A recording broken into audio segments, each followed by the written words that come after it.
Күшікбай батыр жайлы аңызды бізге жолда қымыз ішіп дем алып отырғанда Гүлжамила ханым айтып берді. Күшікбай батыр 18 ғасырдың соңында өмір сүріпті.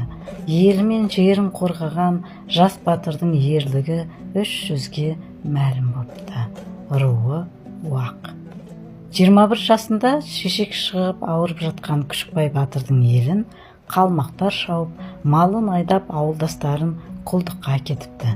Бұны естіген Күшікбай батыр жауына ызаланып өлейін деп жатқан жерінен найза мен қалқанын алып, атқа қонып, жауды түре қуыпты.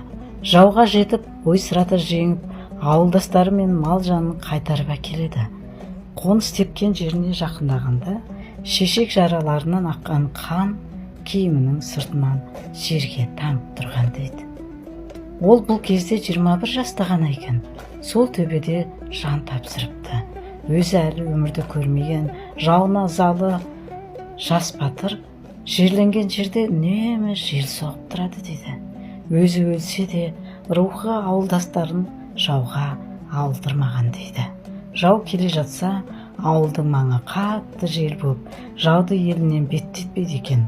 Сондай қасиетіне қарай Күшікбай батыр бұлағы да киелі деп саналады екен. Біз де батырға құран бағыштап, киелі бұлақтан су іштік.